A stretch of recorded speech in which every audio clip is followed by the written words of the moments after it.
What's up, guys? Noah back with AvidMax, and I have a special guest today, Barbara, with Colorado Trout Unlimited. Barbara. Thank you for having me today. Thank you so much for coming down. Today we have a really special episode. We're going to talk about, as you guys know, with Coffee Break, we talk about topics with the industry, and as well as conservation efforts and helping support local community events. And today we're talking about the River Conservation and Fly Fishing Camp. Barbara? Yeah. What do we need to know? What do we need to know? We need to know all kinds of things about that, don't we? Especially teenagers from 14 to 18. But first, let me introduce myself.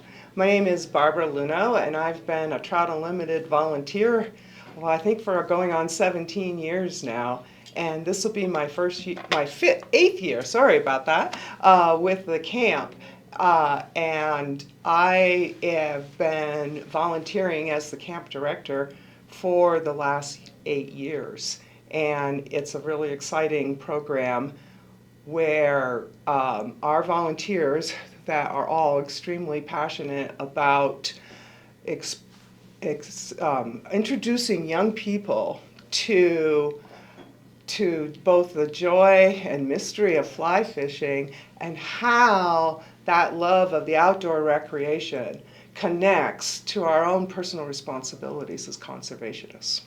And I wish there was something like that when I was younger, because that right? that sounds amazing. Doesn't it sound like something you'd want to do? Absolutely. Yeah, I grew up outdoors. I didn't fish when I was a kid, sure.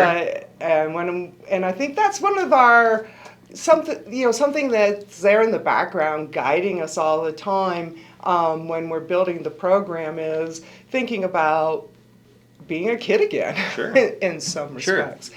So let me tell you a little bit about the background of the camp. The camp was established in 2006. So we're pushing closer to, this is our 18th year in operation. It was established to be a place where teenagers could come together from across the state. We recruit teens from all over the state of Colorado and New Mexico, and that they could build community. They could find other people that share an interest of the outdoors, share an interest in fly fishing if they're already on that path, and are interested in really learning more about the environment and how to be a conservation steward. So real quick, so let's say one of our viewers out there has a child or grandchild or a niece or anyone who might be interested. Do they have to have any prior experience in fly fishing or the outdoors? No. That's one thing that I think is really a great opportunity in this camp. They just need to be adventurous. Cool. Want to spend a week outside and open to learning new things. And it's going to be helpful to be interested enough in fly fishing to want to learn how to do it, right? But every year we have a very wide spectrum of skills. The campers have a very wide spectrum of skills when they come to camp. Some of them have never even picked up a fly rod. Maybe they have a little bit of spin fishing background. Maybe they have no fishing background at all, but they're our biggest adventurers that want to take on and learn something new. All the way to kids that might be competing on the junior national team. Really? So we have a huge spectrum on the fly fishing side of skill sets, and we build the angling skills program around offering it at different levels for where people are at in their learning journey with fly fishing. Now, I may be mistaken, but if one of the camp attendees doesn't have the equipment, I do believe you have something here to show us. Absolutely, yes. So this year at camp, thanks to Reddington, our actually Farbanks, they donated rods not just to our camp, to every Trout Unlimited camp in the country. And so everyone that comes to camp will receive a Reddington Path. It's a nice 4-weight, 9-foot rod all around. It's a combination. It's got a reel. It's got a line. This thing is ready to fish. So if you don't have equipment, that's not a limitation. We're going to make sure you have equipment, and we have additional gear that any camper that can borrow. We make sure they have tools. They learn how to tie their own flies, so they can tie flies to fish during the course of the week also. And of course we have a little bit of a fly supply. So real quick, so I don't know if we discussed it yet, but this event, where and about it is it? Yeah, in let me Colorado? talk about the details a Sure, little bit, yeah. okay? So this event, first off, takes place June 9th through Cool. 15th, coming up here in June, right after school gets out. It is a sleepover camp. People arrive on Sunday and leave on Saturday. And so we're camping at AEI Base Camp. We contract with them for a camp facility, which is in Taylor Park. If you don't know that part, if that doesn't ring a bell with you, it's near Gunnison, near Taylor Reservoir in the headwaters of the Taylor River. We are about 10,000, close to 10,000 feet elevation. Wow. It's incredibly beautiful. You're looking at the west side of the Collegiate Peaks and the Sawatch Range. It's inspirational every day. And I assume good fishing? A little bit of that too. Oh, Definitely some good fishing. So our campsite, we have some on-site fishing, where we have some ponds that we utilize, and streams. We also fish in some of the high country lakes in that area. We might fish in the Taylor River or in Spring Creek. We go down to Roaring Judy Fish Hatchery and fish that area also. Wow, this So is such a cool event. It is a really cool event. Our camp days are kind of split up with, we have activities around our conservation and learning program, usually in the morning when it's cooler, and we do fishing in small groups. Oh, cool. Typically in the afternoon. Changes a little bit day to day. And I assume but- that's to help meet that pillar of community? Yes, Awesome. absolutely. Very cool. So we accept 20 campers, and we have, let me think about our staff a little bit. Our staff is almost, it's almost 2 to 1, or sometimes it's a little like 2 to 1 and a something. We have some partial, but we bring in, I want to talk about our staff a little bit because I think Please, this is one of the absolutely. highlights of our camp, is many of our counselors are camp alumni. Oh, They're very so cool. passionate about the experience they have, they make the time. So when 20-year-olds and 30-year-olds can make the time to come and volunteer for a week at this camp, I think Wow. that says a real lot about the experience. Absolutely. Right? And they want to share it with other younger people.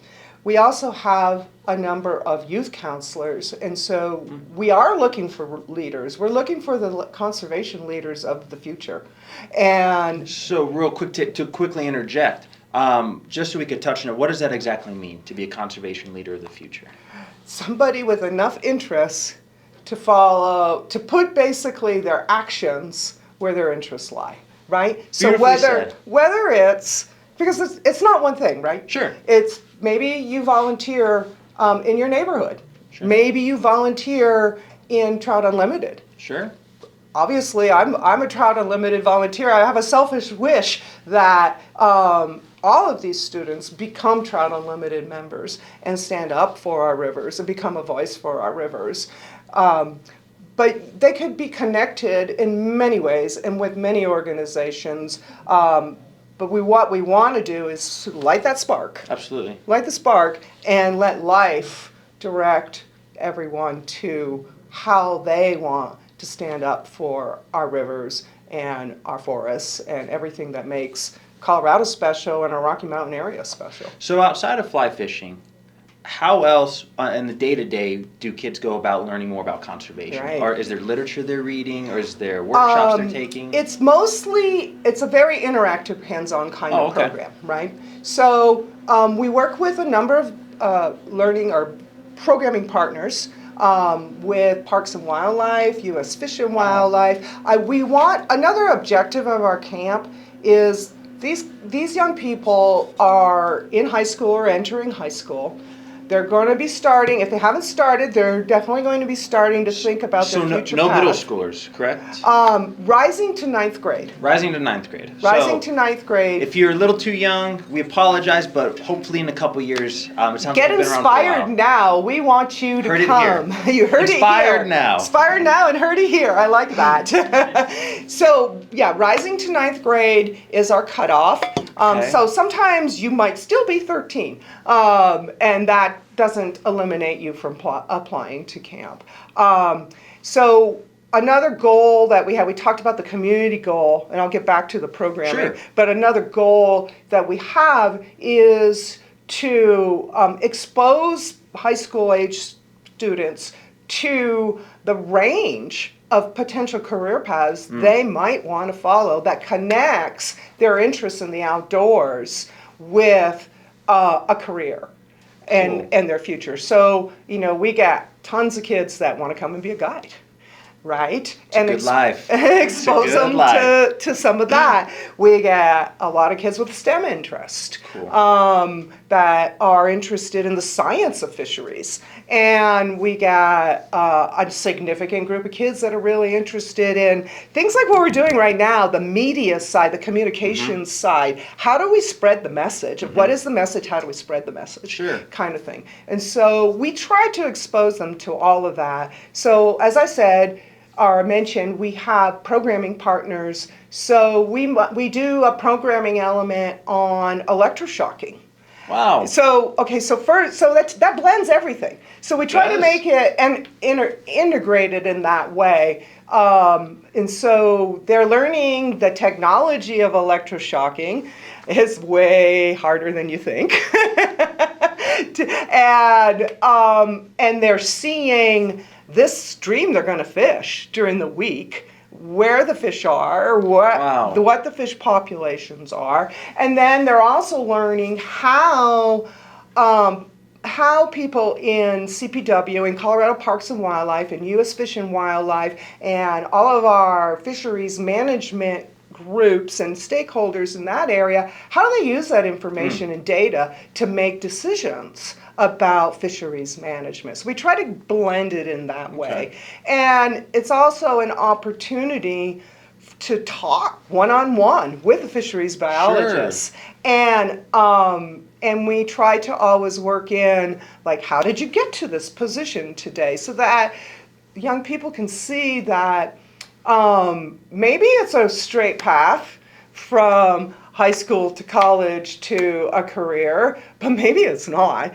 More often than not, it's a very circuitous path. And so, hopefully they're learning at that same time that there's really no bad decisions. Sure, right? Sure. There's really, short of maybe, something illegal. But that's not the best decision. But they're learning that there's a path that and it doesn't have to be completely well defined. That a lot of people with careers in fisheries or related have gotten there in very, very, very different ways. So the first thing that kind of went to my mind hearing about this as well is, for all of you up and coming high school students, or maybe you're in high school now and you're looking to apply to college, you're going to get hit with that question about admissions. What inspired you to go to college? What inspired you to pursue a STEM degree? Sounds actually like a perfect way to kind of reflect back on it and say, it was this fly fishing camp with CTU that really inspired me and helped create that interest for me. That has happened many times. Really? Absolutely, yeah. And let me talk a little bit more about the programming, and then I'm going to address that too, because it's the part that just blows me away every time. So we do some STEM-related things. Like when we look at macroinvertebrates, we aren't just looking at fish food, trout food. We're also looking at how do you use this information to understand water quality. And that's really one, I think, fascinating and cool thing about the sport of angling is the deeper you get, the more knowledge you want to have to understand why trout behave, or any fish that you're targeting, why do they behave the way they do? What is the biology that drives that? What is the ecology that drives that? So there's so much about what we do in the conservation world and what we try to protect with either advocacy or restoration, in this case, education, that's all intermixed, right? We can blend it all together.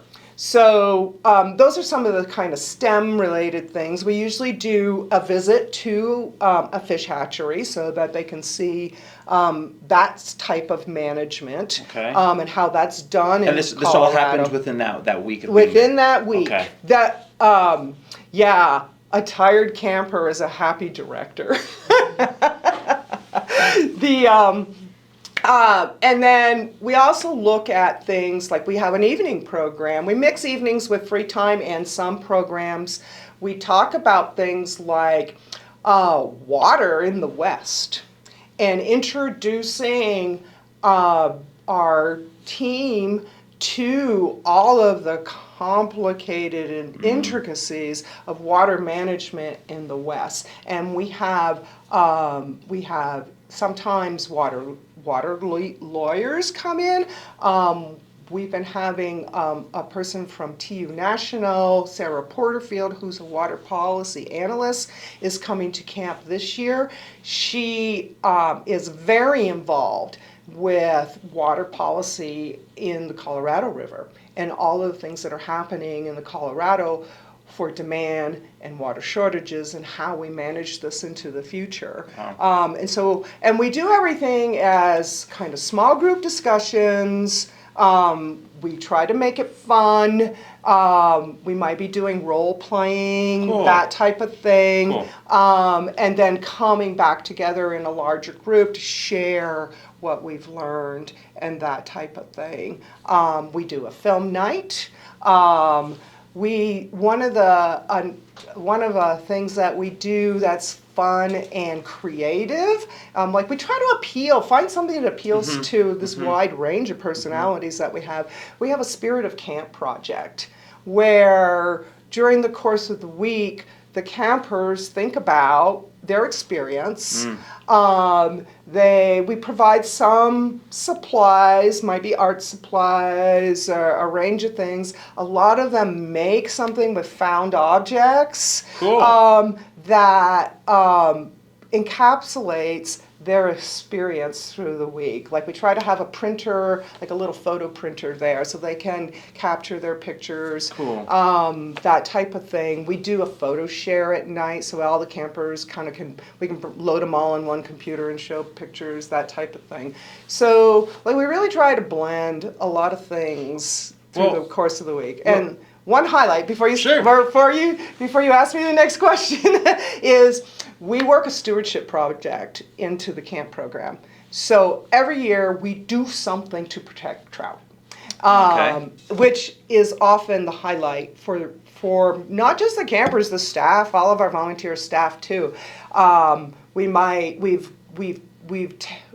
helped to repair fence that wasn't operating properly in cattle grazing management areas, so that the cows were just tromping through the river and it wasn't being able to recover enough to stabilize. Planting willows to stabilize the banks, moving rocks so that the current wasn't eroding the banks, that type of thing. Last year we built a fence. Like some of these young people have never even used tools before. So they're learning, not just like contributing, I'm building a fence to keep the cows out of the river. They're learning how to do it, to physically do it, how to use a drill, how to use a big hammer and slam a nail in. That kind of what's thing. so cool about this camp, and I'd say from what I'm hearing is more unique about it, is one, we live in a day and age where everyone's right on their phones, everyone's engaged in technology and stuff like that, and it seems like this is an opportunity to really get away, get back in touch with nature, and to really learn more practical skills, right? How to use these tools, how to understand the environment, and really how to be receptive to the lessons of nature. How to be receptive to the lessons. Very cool. I love that. That's really beautiful. And we're aided by the fact that our campsite is off the grid. There is no cell phones. There is no service at all. We have to you have to drive a little way. You have to drive almost, at least, I don't know, 45 minutes to find service. Sure. So we do allow the campers to use their phones as cameras. We want them to capture their experience and create those memories. But mom and dad, guardians. When we do go at one point in the week go where there is a signal, and they can check in with you. They can say, "Hey, I'm still surviving. I'm having a good time." So one thing I would like to just briefly point out to put anyone's worry at ease.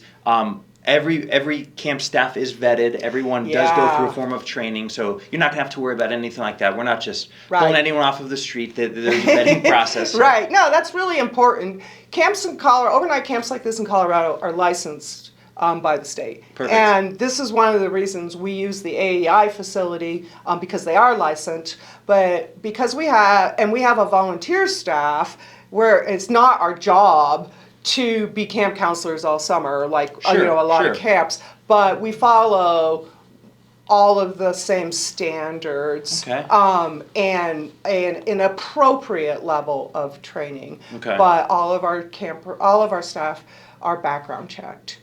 We do mandatory reporters training. We do a number of trainings, first aid, of course. We make sure we have the right ratio of people with CPR. Perfect. And first aid training, and everybody has some level of first aid training. Perfect.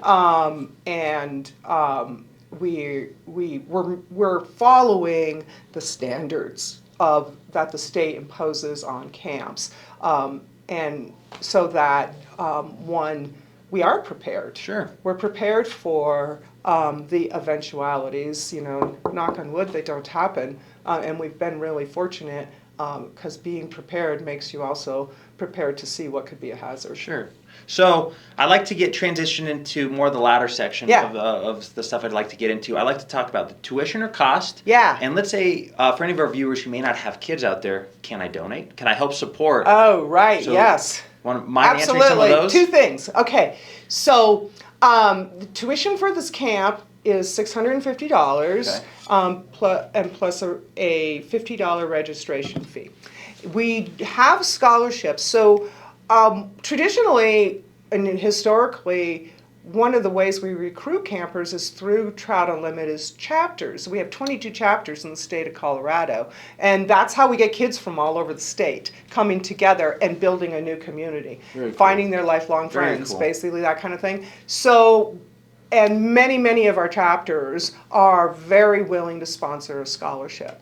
So anyone that is really interested in this camp and that feels like a burden, we can help offset it or completely, 100% scholarship. So we have funds available. Now, if you're somebody that says, wow, I want to make sure our kids can go to this camp, we have a place for you. Very near and dear to our hearts, because if you can help us funding these scholarships and expanding the scholarship funds, then we can always use that. We're not trying to make money here. We're just trying to cover our costs, and the big ones are transportation and food. Turns out teenagers eat a lot.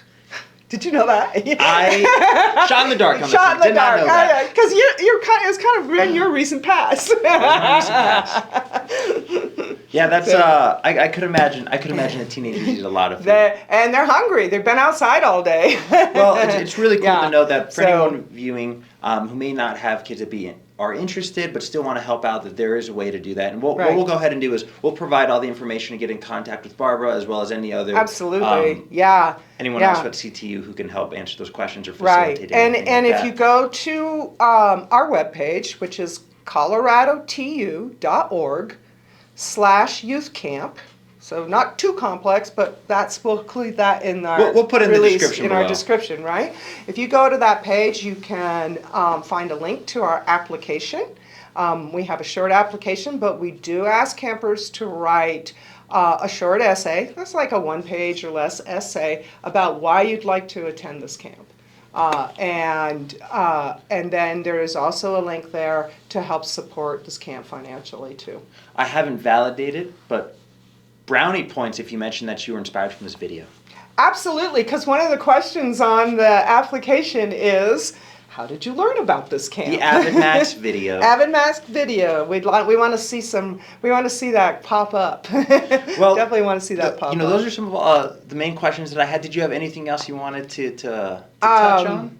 I think, one thing I'd like to touch on Sure. is like what kids come away with from Please. this camp, because Yeah. I think that's really important. And I mentioned the sense of community, and that is so huge.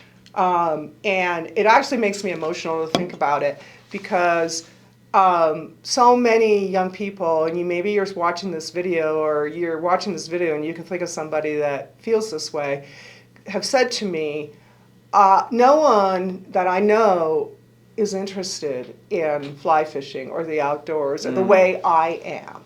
And so to come to camp, and most of these kids don't know each other. We very quickly, create something there where people gel and meld together.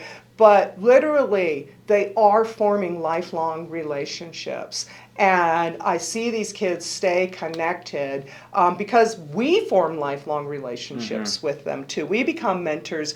I can't tell you how many references I've written this year for scholarships and applications to programs and things like that.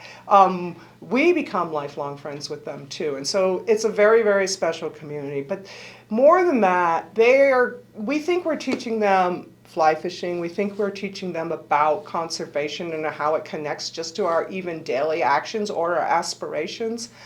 But they're learning so many other things about independence, about self-confidence, about defining themselves, being accepted for themselves, and that it's a very rich and warm community where a lot of effort is expended by our volunteers and our youth counselors to mingle and be part of the group and to communicate that acceptance and that your voice is important. We want you to be part of the community. We want you to be part of the discussion. We want you to grow and develop as an individual through that course of the week of camp. And the other thing I want to point out too is if you've been inspired from this video and you learn that you just are absolutely enamored by conservation, you want to continue forward with this, CTU does an amazing job of having an education program that's led here in Colorado. And what they do is they do all these types of different events from Stream Girls to this. And there's so much that you can do to get involved. And know that it doesn't stop here. You can continue on. And if you're not at the age where you can attend camp, definitely check out Stream Girls. It's a fantastic event, and there's so much that you guys can do to be engaged. And I think that you'll really find that community here, and I think that there's a way that you will can find mentorship from a young age all the way up until you get ready to go to high school and then come back. So it truly is beautiful. And into college. Into the Costa Five Rivers program, and into a fly fishing club in college. So we're trying to create that pathway to keep youth engaged, to connect them with volunteer opportunities and chapters and activities, and part of the angling and conservation community where it always feels good to be part of that community. Awesome. Right? It does. Well, what we'll go ahead and do is we're going to make sure we'll drop all the links to everything that we just said down in the description below, and I'll include the references to get in touch with Barbara, to get in touch with any camp questions that you may have, and as well as the extension to any further questions you have regarding the education program as a whole. Maybe you are interested in donating. There's some fantastic programs sponsored by Colorado CTU here within youth education, so we'll make sure we include all of that. But with that, Barbara, thank you so much for coming on today. Thank you. Noah, I'm so pleased to be here and have this opportunity. I could talk all day about this. No worries. I can tell you're passionate about it, AvidMax, we're a huge sponsor of TU, and we Yes, you absolutely are. love We're so grateful TU. for that. Well, we're And- just trying to do our part. So we're really happy to help spread the message, guys. And if you have any questions, please let us know. Contact anyone here at AvidMax, and we'd be happy to direct you to the right place. But with that, guys, thank you so much, and we'll see you out on the water. All right, see you on the river. See ya.